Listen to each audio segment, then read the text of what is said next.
गांव में एक जैसी स्थिति किसी की नहीं हो सकती। हो सकता है संभवतः यहाँ 1000 लोग बैठे हैं तो यहाँ भी कुछ लोग ऐसे बैठे होंगे कि एक व्यक्ति के घर में 3 बार भोजन बनता है, लेकिन कदाचित यहाँ लाइन के पीछे पंक्ति में कुछ लोग ऐसे भी बैठे होंगे या बाहर से सुन रहे होंगे कि जिनके घर भोजन भी एक टाइम का भोजन भी बड़ा मुश्किल से बनता है, लेकिन उस व्यक्ति के घर में एक बेटी जरूर होती है। और आप लोग चाहते हो कि आप जीवन का सबसे बड़ा धर्म करना चाहते हो तो उस गरीब बाप की बेटी का कन्यादान कर देना आपका जीवन का सबसे बड़ा धर्म हो गया। ये सीख मिलती है हमें गोस्वामी तुलसीदास जी की रामचरितमानस से, उनके जीवन चरित्र से, क्योंकि परहित सरिस धर्म नहीं भाई, पर पीड़ा सब नहीं अधम।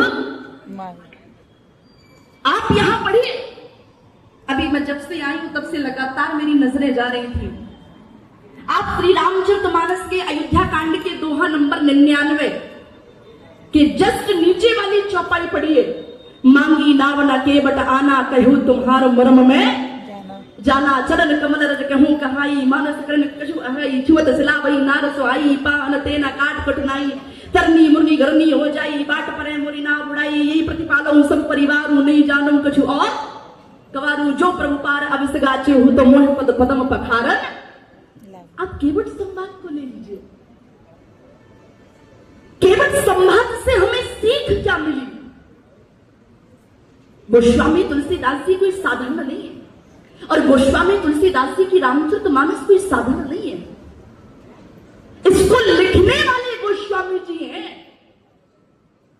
लेकिन लिखाने वाले तो स्वयं देवादिदेव महादेव ने। रच महेश निज मानस राखा, पाए सुसमय शिवासन। स्वयं देवादिदेव महादेव ने रामचरितमानस के लिखवाया है, हनुमान जी इसके सहयोग के हैं। कल्पना करिए केवट संवाद से सीख क्या मिली? हमें केवट संवाद से सीख मिलती है कि अगर आप जीवन में ऊंचाइयों को पाना चाहते हो तो प्यारे, अगर केवट के जैसे जीवन में नम्रता है, केवट के जैसे अगर आपके मन में श्रद्धा है, अगर केवट के जैसे आपके मन में भार है, तो दुनिया नहीं, दुनिया का अधिपति प्रभु श्री राम भी आपके सामने खड़े हो जाते हैं। ये सीख हमें केवट संवाद से मिलती है। एक चीज और, केवट संवाद से एक बड़ी अच्छी सीख मिली। केवट भी भक्त है और भक्त हम भी हैं। बस जानते हैं केवट में और हम में भक्त क्या है? जो केवट भक्त है वो नारियल के जैसे है और जितने हम जैसे हैं, बुरा नहीं मानना, आजकल के हम जैसे भक्त कैसे हैं? बेर के जैसे। और राम जी को हमेशा नारियल के जैसे भक्त प्रिय हैं, बेर के जैसे नहीं। आप लोग कहोगे बहन जी नारियल तो बड़ा कठोर होता है, फिर नारियल जैसे भक्त प्रिय क्यों? यही तो जानने का विषय है। जो नारियल है वो केवल ऊपर से कठोर है, लेकिन भीतर से कैसा है? मुलायम। और बेर, बोलो जी सबने खाया है कि नहीं? हम तो शुद्ध बुंदेलखंडी हैं भैया, हमने तो खूब खाए हैं। बेर कैसा होता है? ऊपर से नरम और भीतर से, तो समझ आया? इस चीज से ये सीख मिलती है, बाहर से कैसे भी रहो लेकिन जीवन में हमेशा भीतर से नम्र और विनम्रता रहो, अपनों के प्रति प्रेम रखिए, भाव रखिए। एक चीज और, आज संत श्रोमणी गोस्वामी तुलसीदास जी महाराज का जन्मोत्सव का आज जयंती है, तो मेरा आप लोगों से मात्र इतना निवेदन है, छोटी बहन के नाते, जीवन में कुछ बदलिए ना बदलिए, बस जीवन में अपनी आदत को बदल दीजिए, क्योंकि जिसकी आदत बदल जाती है उसका जीवन बदल जाता है। क्योंकि सबसे बड़ी बात, सब बदलना सरल है लेकिन व्यक्ति का विचार बदलना सरल नहीं है। एक 2 मिनट की चर्चा मुझे याद आ गई है। एक किसी गांव में एक कुम्हार था, बर्तन बनाने वाला। उसने मिट्टी को लिया और गर्मी का महीना था, मिट्टी को लिया, मिट्टी को रौंदा, चक्के पे रखा और बैठा बैठा चिलम बनाने लगा। और जैसे ही चिलम बनाना शुरू किया तो उस कुम्हार की पत्नी आके बोलती है, अजी क्या कर रहे हो? तो वो बर्तन बनाने वाला कुम्हार बोला, अरे चिलम बना रहा हूं, बाजार में बेचूंगा, 2 पैसे मिलेंगे मुझे। तो कुम्हार की पत्नी बोली, सुनो, गर्मी का महीना आने वाला है, चिलम कब बिकेगी मटका बनाओ, ज्यादा बिकेगा और महंगा बिकेगा। उस कुम्हार का विचार बदला, उसने सारी चिलमों को मिटाला और चिलमों को मिटाल करके उसने फिर मिट्टी को रौंदा, फिर महाराज चक्के पे घुमाया और जैसे ही उस मिट्टी को जैसे ही मटके का आकार दिया तो उस मिट्टी के भीतर से आवाज आई, बोले अरे कुम्हार तेरा धन्यवाद। उस कुम्हार ने मिट्टी से कहा, बोले एक बात बता, मैं तुझे पहले भी रौंद रहा था, अब भी रौंद रहा हूं, पहले भी गोल गोल घुमा रहा था, अब भी घुमा रहा हूं, लेकिन पहले तूने धन्यवाद नहीं किया, अब धन्यवाद कर रही है, क्यों? वो मिट्टी बोली, अरे मैं तेरा धन्यवाद इसलिए कर रही हूं क्योंकि तूने मेरा जीवन बदल दिया। बोले कैसे? बोले पहले तू मुझे चिलम बना रहा था, अब तू मुझे मटका बना रहा है। वो कुम्हार बोला, मेरा तो केवल विचार बदल गया, इसलिए तुझे मटका बना रहा हूं। उस मिट्टी के भीतर से आवाज आई, अरे कुम्हार तेरा तो केवल विचार बदला है, लेकिन मेरी तो जिंदगी बदल गई। अगर तू मुझे चिलम बनाता तो मैं भी जलती, जो मुझे पीता वो भी जलता, लेकिन अब तूने मुझे मटका बनाया है, अब मैं भी ठंडी रहूंगी और जो मुझे पिएगा वो भी ठंडा हो जाएगा। मेरा तो जीवन बदले, विचार बदलिए। और मैं तो धन्यवाद देना चाहती हूं आप लोगों से और यहाँ के मानस भवन के समिति के सभी कार्यकर्ताओं का हृदय से बहुत बहुत धन्यवाद है कि आप हमारी आने वाली पीढ़ी को, आजकल एक हमारी जो यूथ है, युवा है, उनको किस नाम से बुला रहे हैं? कौन सा? जेनजी की जेनजी जनरेशन।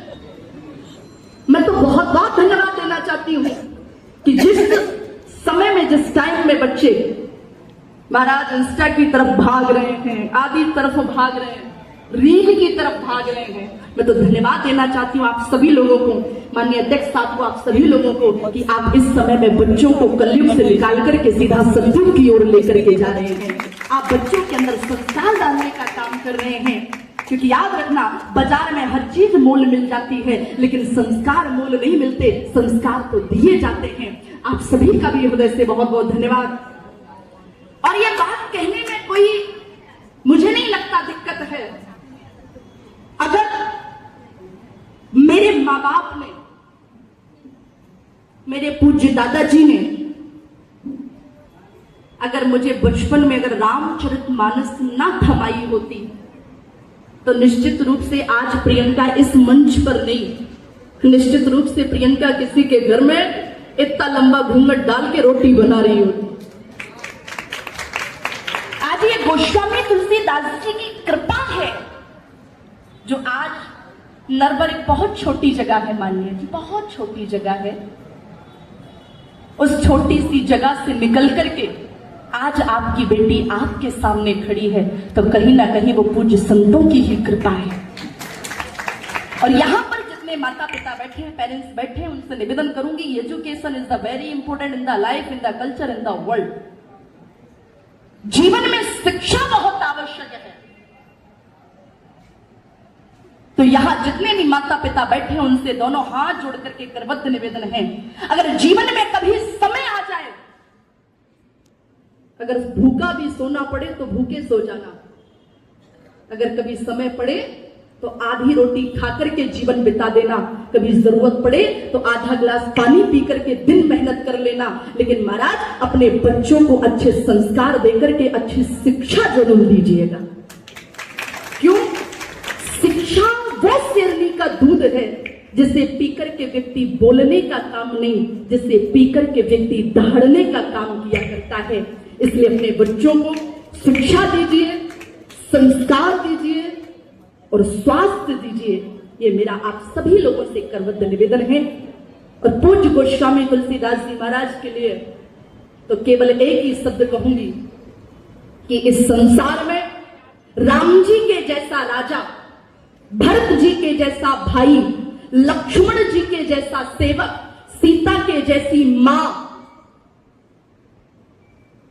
हनुमान जी के जैसा भक्त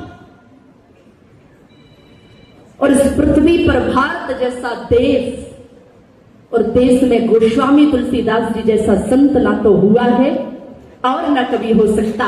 इसलिए पूज्य गोस्वामी तुलसीदास जी महाराज के चरणों में हृदय से कोटि कोटि प्रणाम, सत सत प्रणाम। और महादेव से यही प्रार्थना है, महादेव आप सभी की प्रत्येक मनोकामना पूर्ण करें। श्री सीताराम जी की कृपा आप लोगों पर बरसती रहे और आप लोगों का प्रेम आपकी इस बेटी पर बरसता रहे, ऐसी कामना करती हूँ।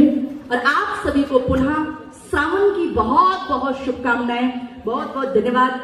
प्रेम से बोले राम राजा सरकार की, उमापति महादेव की, प्रेम से बोले जय जय सीताराम। बहुत बहुत धन्यवाद।